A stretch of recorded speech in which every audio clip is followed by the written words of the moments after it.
Faut être honnête, on va essayer de l'être 2 minutes. Moi-même, pourtant, je suis quand même assez, j'essaie de faire attention, je suis assez méfiante. Eh bien, je me suis déjà fait avoir au moins une fois, je dirais. Ce qui se passe en fait aujourd'hui, c'est que on est tellement exposé à une quantité d'informations énorme, notamment sur les réseaux sociaux, que c'est vrai que c'est devenu très difficile de faire le tri. Sur les réseaux sociaux, on tombe sur quoi? À la fois des articles sérieux de rédaction qui prennent le temps de travailler, des médias d'investigation, mais aussi des posts de blog, des articles totalement bidonnés ou clairement des articles destinés à nuire. Et c'est vrai que c'est difficile de faire la hiérarchie entre ces infos.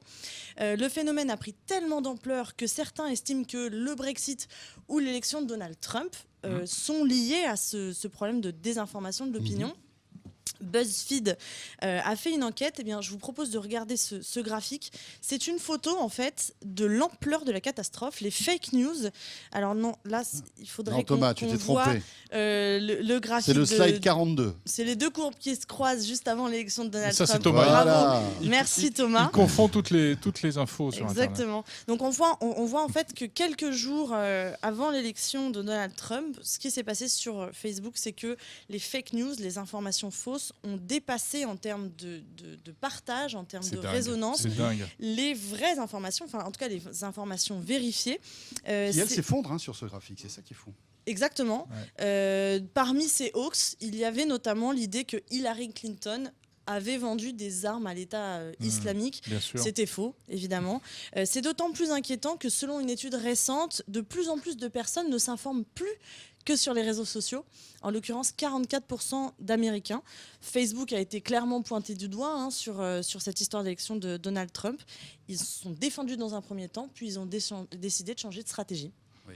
Et le plus drôle dans cette histoire, c'est que le fondateur de Facebook était un fervent défenseur d'Hillary Clinton en plus. C'est ça qui est amusant dans cette histoire. Et ils ont annoncé donc qu'ils allaient collaborer avec Google pour le projet Crosscheck. Exactement. Crosscheck, ça va sortir. Il faut savoir le dire. Sera lancé le 27 février prochain. C'est quoi en fait? Ça va être une plateforme collaborative dont l'objectif sera d'aider les internautes à vérifier la véracité d'un article, mais aussi d'une photo, d'une vidéo ou bien d'un commentaire en ligne, avec en France l'appui de 16 grandes rédactions, je cite pour ne citer qu'elles, l'AFP, BuzzFeed ou Le Monde. Comment ça va marcher? Eh bien, les internautes pourront signaler des informations qui ne sont pas très fiables. Elles seront ensuite contrôlées par des journalistes. Toutes ces questions seront recensées sur un site dédié. Facebook soutient le projet et annonce qu'il va développer lui-même son propre outil en vue de l'élection présidentielle, car on sait qu'aussi ici, ça peut vaciller. Même principe, les internautes vont signaler des fausses informations, elles seront soumises à des rédactions partenaires, et là, ce qui va se passer, c'est que si 2 journalistes fact-checkers estiment que c'est bien une fausse information, eh bien sur Facebook, on verra un petit pictogramme avec une mention nous informant que ce sera contesté par des tiers. Et alors, ce qui est intéressant, Noémie, c'est qu'il y a aussi des initiatives plus locales, plus françaises et qui sont plutôt intéressantes. Exactement. Et il faut citer, on va saluer la naissance de Decodex, de l'équipe du Monde, en fait, de l'équipe plus particulièrement des décodeurs, qui a la réputation maintenant de. Enfin, c'est une rédaction en fait qui essaie de lutter contre. C'est des fact-checkers. Voilà, des fact-checkers, exactement. Alors là, Decodex, c'est plusieurs choses. C'est d'abord un indice de fiabilité des sites d'information. Donc, en fait, c'est un moteur de recherche, comme on peut voir sur ces images. On rentre, on copie-colle une page internet, on rentre un site internet, on tape et là, l'URL, on met l'URL, voilà, et puis exactement, et puis là il va nous dire si ce site est fiable, s'il est il a plutôt tendance à pas être fiable tout le temps, ou si c'est carrément à fuir. Mais c'est aussi une extension pour Google Chrome, pour en fait avoir, pendant qu'on navigue, savoir où est-ce qu'on est. Et puis c'est enfin, il faut le noter, une série de ressources pédagogiques, notamment à destination des enseignants, parce qu'on sait que les enseignants sont exposés, ils sont confrontés au public jeune qui n'est pas toujours bien armé, donc il va y avoir des ressources pédagogiques pour savoir comment vérifier une rumeur, vérifier des sources ou encore reconnaître des théories complotistes.